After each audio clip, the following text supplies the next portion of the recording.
ओम शांति। आज बाबा के 9/12/2021 के साकार मधुर अनमोल महावाक्य हैं, जिनमें बाबा ने कहा है बाबा आए हैं राजयोग सिखाने के लिए, इसलिए बाप के सिवाय किसी भी देहधारी को याद नहीं करना। यही है तुम्हारा राजयोग। इस राजयोग से ही हम राजाओं का राजा बनते हैं। ये राजयोग ही हमको कर्म कुशलता सिखलाता है, राजयोग व्यवहार कुशलता सिखलाता है। तो बस यही अभ्यास अब हमें पक्का करना है कि मेरा तो एक शिव बाबा, दूसरा ना कोई। तो सुनते हैं बाबा के महावाक्य। मीठे बच्चे, बाप आए हैं तुम्हें राजयोग सिखाने। बाप के सिवाय कोई भी देहधारी तुम्हें राजयोग सिखला नहीं सकता। क्वेश्चन है, तीव्र भक्ति करने से कौन सी प्राप्ति होती है, कौन सी नहीं? आंसर है, कोई तीव्र भक्ति करते हैं तो दीदार हो जाता है, बाकी सदगति तो किसी की होती नहीं। वापस कोई भी जाता नहीं। बाप के बिना वापस कोई ले जा नहीं सकता। तुम इस बने बनाए ड्रामा को जानते हो। तुम्हें आत्मा का यथार्थ ज्ञान है। आत्मा ही स्वर्गवासी और नरकवासी बनती है। ओम शांति। रूहानी बच्चों प्रति रूहानी बाप ने ओम शांति का अर्थ समझाया है। ओम को अहम अर्थात मैं भी कहा जाता है। मैं, आत्मा, मेरा शरीर दो चीज़ें हैं। मैं कहने वाली सत्ता आत्मा और मेरा ये शरीर। ये आत्मा ने कहा ओम शांति, अर्थात शांति मेरा स्वधर्म है। आत्मा का निवास स्थान शांति धाम अथवा परम धाम वह है निराकारी दुनिया, यह है साकारी मनुष्यों की दुनिया। मनुष्य में आत्मा है और ये शरीर 5 तत्वों का बना हुआ है। आत्मा अविनाशी है, वह कब मरती नहीं। अब आत्मा का बाप कौन? शरीर का बाप तो हर एक का अलग अलग है। बाकी सभी आत्माओं का बाप एक ही परम पिता परमात्मा है। उनका असली नाम है शिव। पहले कहते हैं शिव परमात्माय नमः, फिर कहेंगे ब्रह्मा देवताय नमः, विष्णु देवताय नमः। उन्हों को भगवान नहीं कह सकते। सबसे ऊंच है निराकार परमात्मा, फिर है सूक्ष्म देवताएं। यहाँ सभी मनुष्य हैं। अब प्रश्न उठता है कि आत्मा का रूप क्या है? भारत में शिव की पूजा करते हैं, शिव काशी करते हैं। वे लोग लिंग बनाते हैं, कोई बड़ा बनाते, कोई छोटा। लेकिन जैसे आत्मा का रूप वैसे परमात्मा का रूप है। परम आत्मा, उसको मिलाकर परमात्मा कहते हैं। परमात्मा के लिए कोई कहते हैं वह अखंड ज्योति स्वरूप है, कोई कहते हैं ब्रह्म है। अब बाप समझाते हैं, जैसे तुम आत्मा बिंदी हो, वैसे मेरा रूप भी बिंदी है। जब रुद्र पूजा करते हैं तो उसमें लिंग ही बनाते हैं। शिव का बड़ा लिंग, बाकी शालिग्राम छोटे छोटे बनाते हैं। मनुष्यों को न यथार्थ आत्मा का ज्ञान है न परमात्मा का, तो वह मनुष्य बाकी क्या रहा? सब में 5 विकार हैं। देही अभिमान में आकर 1-2 को काटते रहते हैं। ये विकार हैं ही दुख देने वाले। कोई मर गया तो दुख हुआ, ये भी कांटा लगा। कोई भी मनुष्य को न आत्मा का न परमात्मा का रियलाइजेशन है। सूरत मनुष्य की सीरत विकारी, इसलिए कहा जाता है रावण संप्रदाय, क्योंकि है ही रावण राज्य। सब कहते भी हैं हमको राम राज्य चाहिए। गीता में भी अक्षर है कौरव पांडव, पांडव संप्रदाय और यादव संप्रदाय। अभी तुम बच्चे राजयोग सीख रहे हो। राजयोग श्री कृष्ण सिखला ना सके।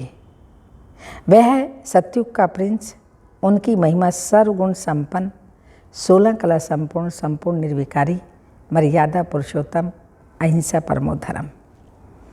हर एक का कर्तव्य महिमा अलग अलग है।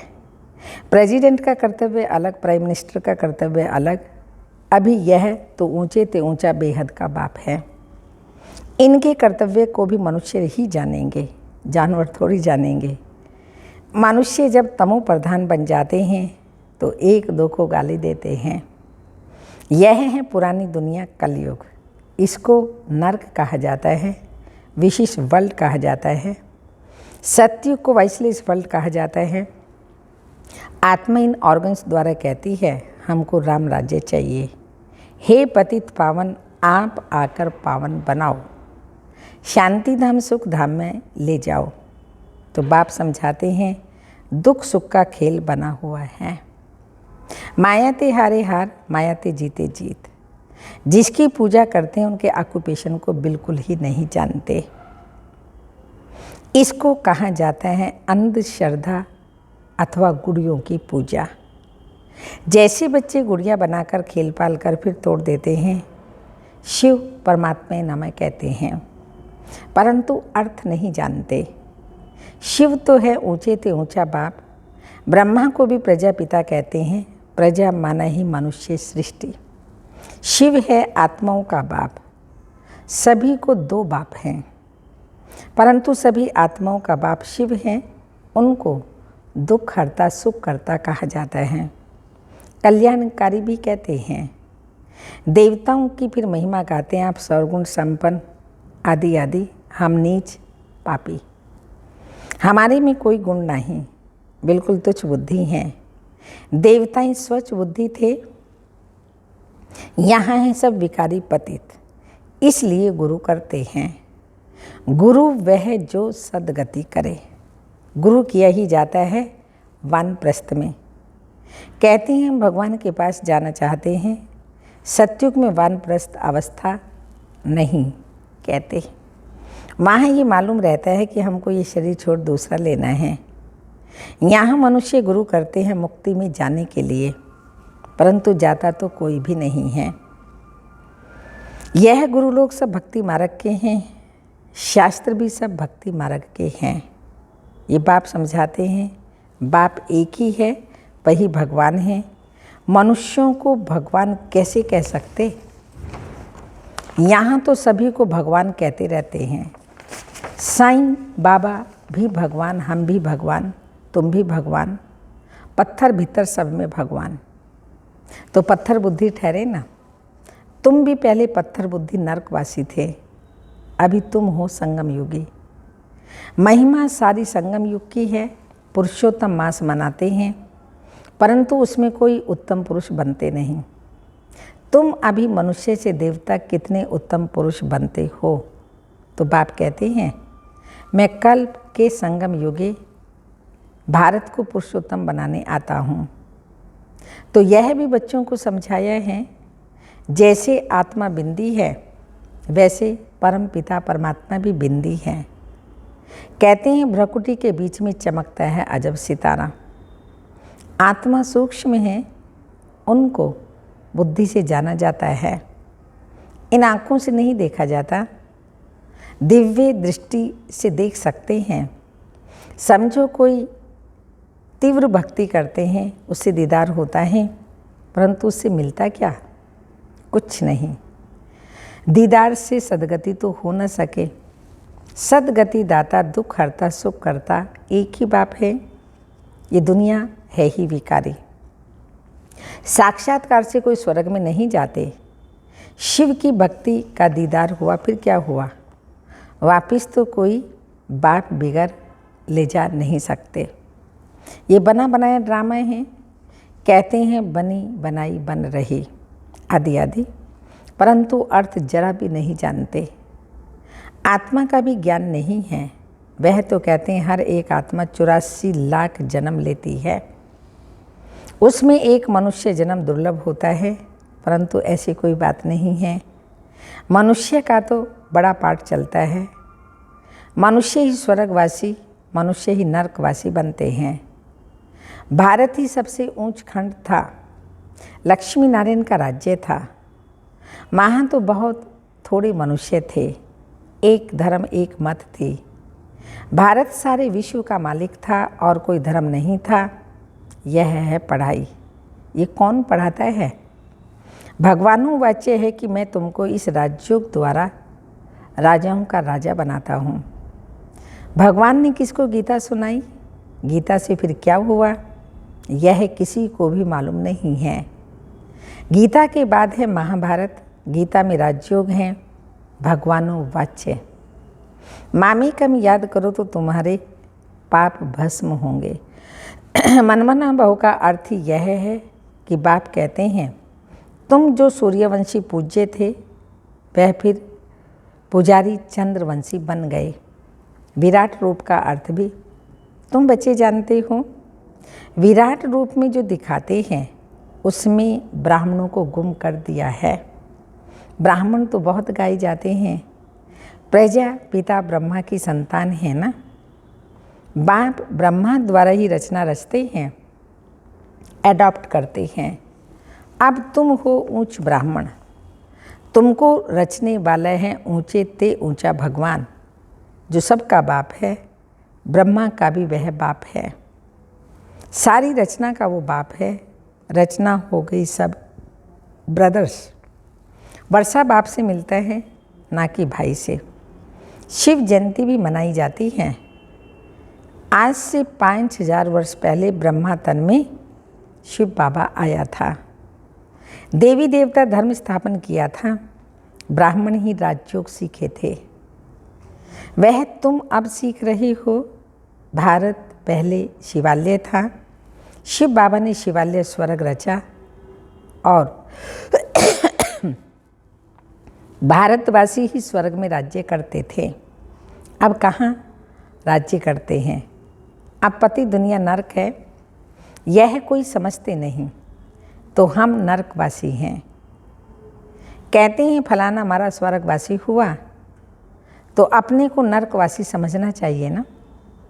बाप कहते हैं मैंने तुम बच्चों को स्वर्गवासी बनाया था, जिसको 5000 वर्ष हुए। पहले तुम बहुत साहूकार थे, सारे विश्व के मालिक थे, तो ऐसा जरूर गॉड ने ही बनाया होगा। भगवानुवाच्य। मैं तुमको राजाओं का राजा बनाता हूँ, तो जरूर राजा भी बनेंगे तो प्रजा भी बनेगी। आधा कल्प दिन है स्वर्ग, आधा कल्प रात नरक। अब ब्रह्मा तो एक बार आएगा ना। बाप है सबका रूहानी पंडा। वह सभी को वापस ले जाते हैं। यह वही वहाँ से फिर मृत्यु लोक में नहीं आएंगे। अंधों की लाठी एक ही बाप है। तो बाप समझाते हैं बच्चे इस रावण राज्य का विनाश होना है। यह वही महाभारत लड़ाई है। मनुष्य तो कुछ भी नहीं समझते। भारतवासी आपे ही पूज्य, आपे ही पुजारी बनते हैं।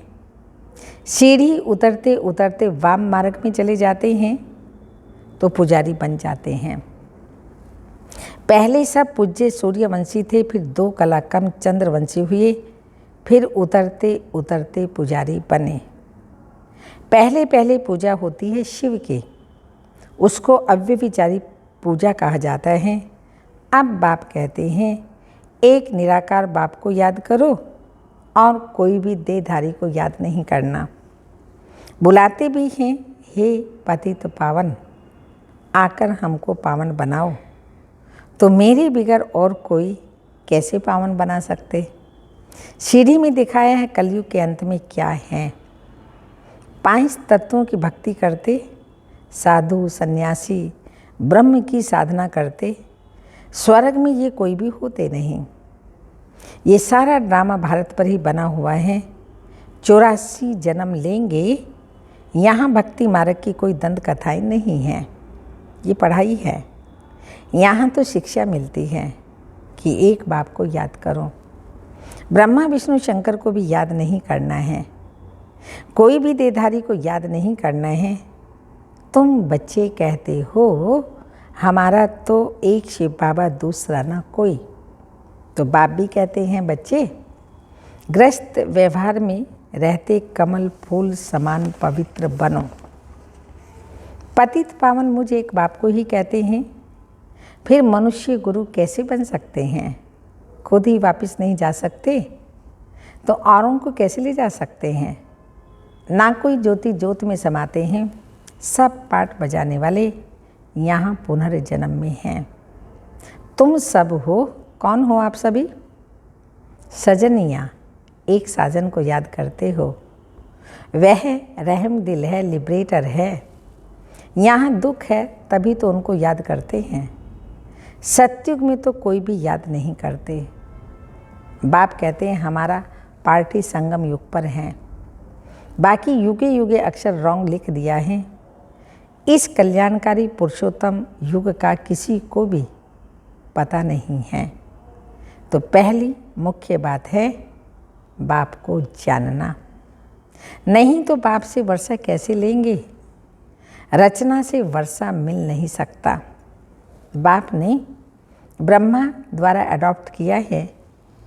मनुष्य यह नहीं जानते कि इतनी बड़ी प्रजा कैसे पैदा की होगी। प्रजापिता है ना, सरस्वती माँ है या बेटी, यह भी किसी को पता नहीं है। माँ तो तुम्हारी गुप्त है, ब्रह्मा जिसने अडॉप्ट किया, शिव बाबा ने ब्रह्मा द्वारा अडॉप्ट किया तो वो हमारी बड़ी माँ हो गई, तो वह गुप्त है। शिव बाबा ब्रह्मा द्वारा तुमको अडॉप्ट करते हैं। अब तुम हो, पहले सजनिया थी, अब कौन हो? राज ऋषि। तुम हो राज ऋषि। ऋषि अक्षर पवित्रता की निशानी है। सन्यासी हैं हठ योगी, वह राजयोग सिखला न सके। गीता भी जो सुनाते हैं वो भक्ति मार्ग की है। कितनी गीताएं बना दी हैं, तमिल गीता, गीता गांधी गीता, टैगोर गीता, ढेर की ढेर गीताएं बना दी हैं। बाप कहते हैं बच्चे, मैं संस्कृत में तो नहीं पढ़ाता हूँ, न श्लोक आदि की बात है, तुमको राजयोग आकर के सिखलाता हूँ। जिस राजयोग से तुम पावन दुनिया के मालिक बन जाते हो। अच्छा, मीठे मीठे सिक्के लदे बच्चों प्रति माता पिता बाप दादा का याद प्यार, गुड मॉर्निंग, डायमंड मॉर्निंग। रूहानी बाप की रूहानी बच्चों को नमस्ते। हम रूहानी बच्चों की रूहानी माता पिता बाप दादा को याद प्यार, गुड मॉर्निंग, डायमंड मॉर्निंग, ओम नमस्ते। धारणा के लिए मुख्य सार हैं, कभी किसी भी देहधारी को याद नहीं करना है। कभी भी किसी भी देहधारी को याद नहीं करना है। मेरा तो एक शिव बाबा, दूसरा ना कोई। ये पाठ पक्का करना है। सेकंड पॉइंट है, बाप समान रूहानी पंडा बनकर सबको घर का रास्ता बताना है। अंधों की लाठी बनना है। वरदान है सदा बिजी रहने की विधि द्वारा व्यर्थ संकल्पों की कंप्लेन को समाप्त करने वाले संपूर्ण कर्मातीत भव। सदा बिजी रहने की विधि द्वारा व्यर्थ संकल्पों की कंप्लेन को समाप्त करने वाले संपूर्ण कर्मातीत भव। संपूर्ण कर्मातीत बनने में व्यर्थ संकल्पों के तूफान ही विघ्न डालते हैं। इस व्यर्थ संकल्पों की कंप्लेन को समाप्त करने के लिए अपने मन को हर समय बिजी रखो। समय की बुकिंग करने का तरीका सीखो। सारे दिन में मन को कहाँ कहाँ बिजी रखना है, ये प्रोग्राम बनाओ। रोज अपने मन को 4 बातों में बिजी कर दो। कौन सी 4 बातें? रोज अपने मन को 4 बातों में बिजी कर दो। पहली बात है मिलन, माना बाबा से रूह ध्यान करना, बातें करना। फिर है वर्णन, औरों को अपना अनुभव बताना। वर्णन अर्थात सर्विस, ज्ञान सुनाना। तीसरा है मगन, फिर उस अवस्था में हमें मगन रहना है। और चौथा है लगन, बाबा की लगन में लग जाना। इससे समय सफल हो जाएगा और व्यर्थ की कंप्लेन खत्म हो जाएगी। स्लोगन है, सफलता को परमात्म बर्थ राइट समझने वाले ही, सफलता को परमात्म बर्थ राइट समझने वाले ही सदा प्रसन्नचित रह सकते हैं। तपस्या की पॉइंट है, सेवा का विस्तार भल कितना भी बढ़ाओ, मना नहीं करता बाबा, लेकिन विस्तार में जाते सार की स्थिति का अभ्यास कम ना हो। विस्तार में सार भूल ना जाए। खाओ पियो सेवा करो, लेकिन न्यारेपन को नहीं भूलो। खाओ पियो सेवा करो, सब कुछ करो, लेकिन न्यारेपन को भूलो नहीं। अच्छा, ओम शांति।